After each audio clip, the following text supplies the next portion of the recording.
the name of Allah, the most beneficent and most merciful. Respected judges, dear audience, they say health is wealth. But what is health specifically? To break it down for you, health has three dimensions: physical, mental, and spiritual.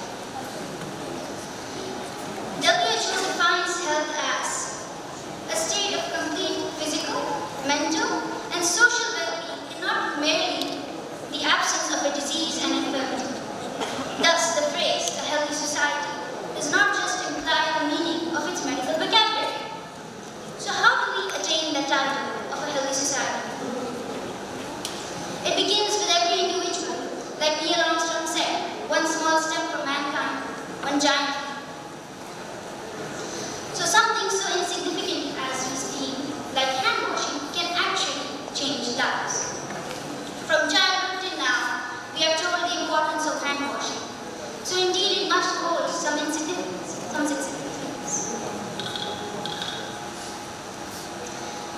As students of science, I'm sure many of us are aware the pros, hygiene, and the cons of bad hygiene. A simple action does not only prevent several diseases, but also makes your immunity strengthen. It also helps antibiotic resistance.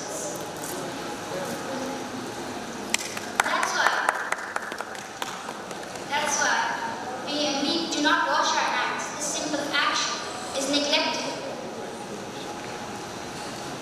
As believers, we know how much the Prophet Muhammad influenced and put stress on cleanliness. Not just washing your hands, brushing your teeth, combing your hair, keeping yourself clean. It varies from a spectrum. The negligence of basic health self-care can worsen anyone's mental health. For those with body dysmorphia, depression, anxiety, and other conditions, daily tasks become overwhelming and unmanageable. It fuels self-hatred, isolation, damaging their psychological, physical, and spiritual well-being. So we must understand that washing your hands is not just about keeping yourself clean. It makes up a society. It helps the development and keeping yourselves apart of a very healthy mechanism. Next time someone washes their hands, don't label them as OCD or use the phrase "we're all Muslims" to stigmatize something that should be encouraged. Like Marie Kondo puts, a clean and orderly environment helps cultivate a clean and orderly mind. She validates the maintaining of cleanliness and encourages self-respect for others and boosting your self-esteem by reducing stress, anxiety, and clutterness of mind. You'll notice that many people, when they can't think straight, they go and start cleaning up a mess. They start washing dishes. Why? Because when they see something disorganized, they see something disclean or unclean, they go and try to tidy it up. It's a coping mechanism because they think that something that's unclean would help them clear their minds. So it's not just related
solutions and compelling arguments. So for the first and charming speech of our hosting, I will invite the student of Government University, Dera Ismail Khan, for English speech. So please put your hand together for Mr. Hashim Jamil.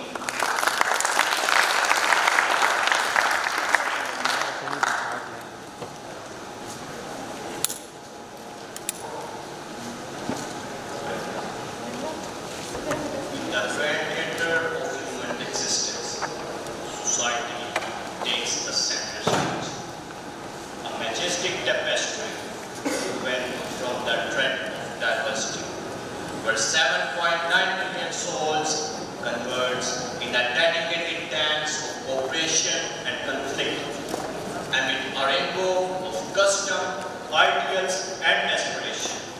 Society is a living, breathing beast that is changing constantly while still attempting to fulfill the old age goals of peace, fairness, and intimacy. But what a healthy society looks like? This is the question that arises in everything. This is the inner voice that invites us to explore, reflect, and work toward the brighter future for all. In this grand theater of human existence, we are co-creators of a masterpiece. We are co-creators of a society that is resilient yet gentle, diverse yet united, imperfect yet striving to perfection. Striving to perfection is because to strive for better is the foundation of healthy society, my lord. Foundation of healthy society. Mr. President, Pakistan, a nation of immense potential, struggling with disparities in education, healthcare, corruption, and inequality persist. The country diverse, the cultural heritage, breathtaking natural beauty contrast under the harsh conditions of social injustice. What about Quaid-e-Azam's vision of unity, faith, and discipline? What about his dream of a perfect society where every citizen lives with honor, dignity, and freedom? Sadly, the reality is disturbing. Corruption and favoritism spread violence and fear. Impulse of a target belief, extortion, and brutality, leading towards society apart, threatening Pakistan's future. Unfortunately, Pakistan's reigns are kept by those who prioritize personal gain over national interest, keep existing corruption, inequality, and instability, and preventing us to become a healthy and vibrant nation. Your Honor, the claims cannot be. Pakistan must address in education disparities, protect human rights, promote effective, accountable leadership. This required investing in quality education, healthcare, and infrastructure, while combating corruption and social injustice. By overcoming these challenges, Pakistan can become a healthy and vibrant nation where every citizen lives with honor, dignity, and freedom. Ultimately, it is all up to us as a society to work collectively towards the better future. Embrace our diversity, promoting tolerance, empathy, and holding our leaders accountable. Together, we can break the shackles of corruption, inequality, and instability and build Pakistan that is just a beacon of hope for the generations to come. Thank you.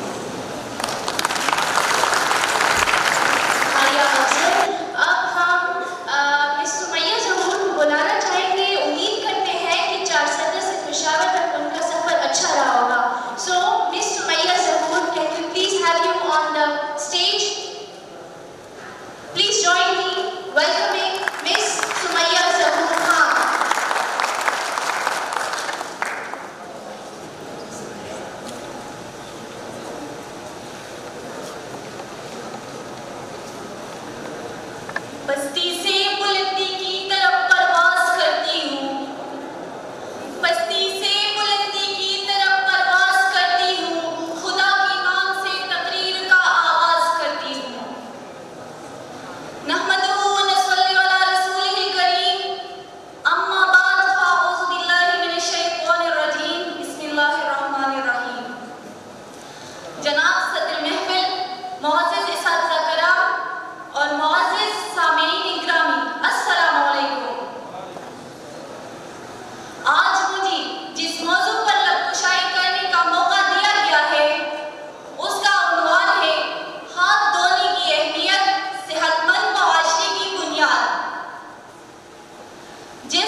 Bismillahirrahmanirrahim.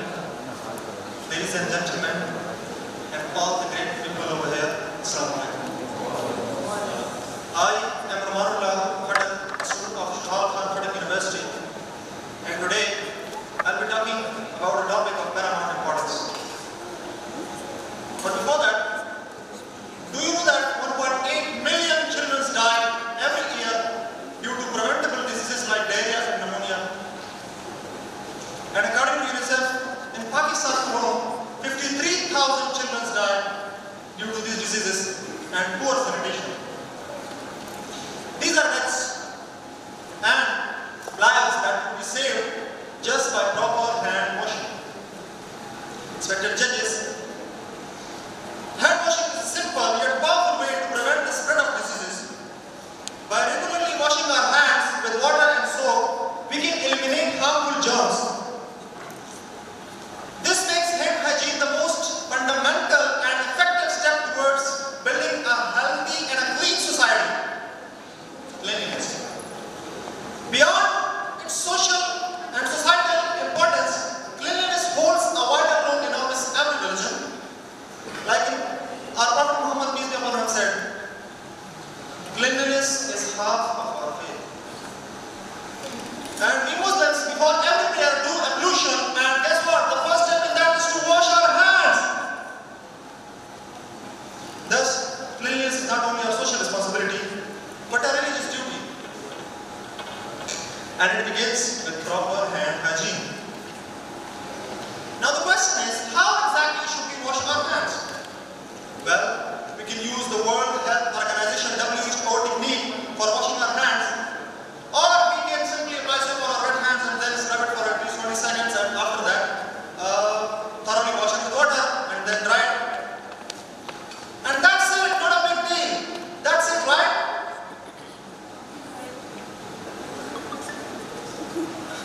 Then the question is that why don't people do the simple thing? And why do so many children die and suffer from diseases that are preventable by proper hand washing? If it is that much simple, then why don't people do this? Respectable judges, to answer this question, I did some research. And then I got some answers that I would like to share with you. Globally, hand washing faces some major obstacles like lack of access to clean water and soap. And there are no education about this thing, and people don't know about the importance of hand washing. And there are also, in some places of the world, there are some misconceptions and some cultural practices that discourages this. And the situation in Pakistan is even worse because, you know, according to UNICEF, 25 million people still practice open defecation and lack proper toilets. The situation in my hometown, Karak, is quite similar. People don't even have access to clean drinking water.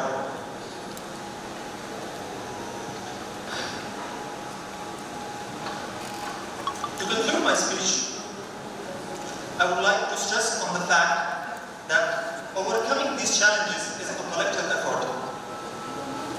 And I urge you all to promise yourself that when you will return to your universities and communities, you will implement the importance of hand washing that we have again today here. And also we need to educate other people about the importance of hand washing. This is necessary. If each of us sitting here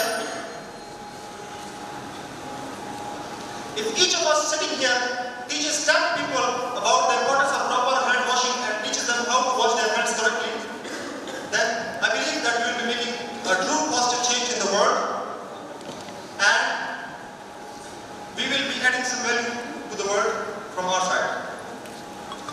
And I know you are great people and you have such a great energy and powerful energy, and your energy can change the world. Thank you so much for listening.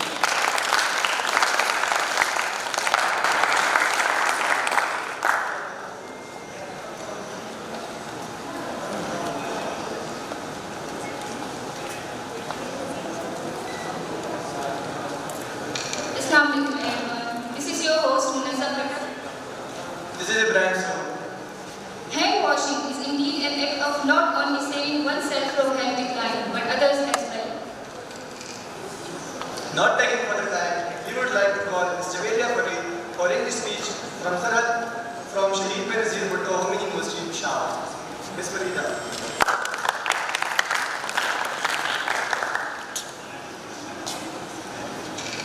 Respected judges and my honorable audience, Assalamu alaikum. Today, I am honored to speak about the importance of hand washing, the foundation of health society. Hand washing is a fundamental aspect of our faith and health. As the Quran reminds us, purify your hands, O believers, as they are the instruments of your worship. It shows hand washing is the unsung hero of our health, the invisible shield that protects us from illness and the first line of defense for a thriving society. When we think of global health challenges, we are reminded for the post-war situation faced due to pandemics, particularly COVID-19. The virus shook the entire globe, transcending borders and affecting every aspect of our life. Beyond COVID-19, today's world faces numerous infections, diseases that can spread rapidly. Hand washing remains a crucial defense against such diseases, whether it's influenza, seasonal cold, or emerging viral infections. In many parts of the world, inadequate hand hygiene continues to contribute to the spread of viral diseases and respiratory infections, especially in regions with the limited access of clean water. By simply washing our hands with soap and water, we can avoid these things. But respected judges, it was a leader who said sanitation is more important than independence. His words reminds us that true freedom and progress come from a society that values health and hygiene. Without it, our dreams and efforts falter. But hand wash is not an individual responsibility. It is a shared commitment. When we wash our hands, we protect not only ourselves, but the wider community. As the African proverb wisely puts it, if you want to go far, go alone. And if you want to go far, go together. A single clean hand can break the chains of infection, saving many lives down the line. Ladies and gentlemen, hand washing is more than just a hygienic routine. It is a gesture of care, an expression of respect for others and ourselves. It is, in its own way, an act of love. But it's not ending here. It is not just an act. It is a movement. It is a statement that we care about the world we live in, that we value the health of others as much as ourselves. Remember, clean hand, clean society. With every wash, we are not only washing away germs, but we are also building a healthier community, a healthier society, and a healthier future. The global effort to promote hand hygiene is one of the responsibility and equality of human dignity. After all, health is a human right, not a privilege to be reserved for the fortunate few. So let us remember, the future belongs to those who prepare for it today. And preparation starts with the daily and simple acts that ensure our health and the well-being of our future generations. Hand washing is the act, a cornerstone of فإذا من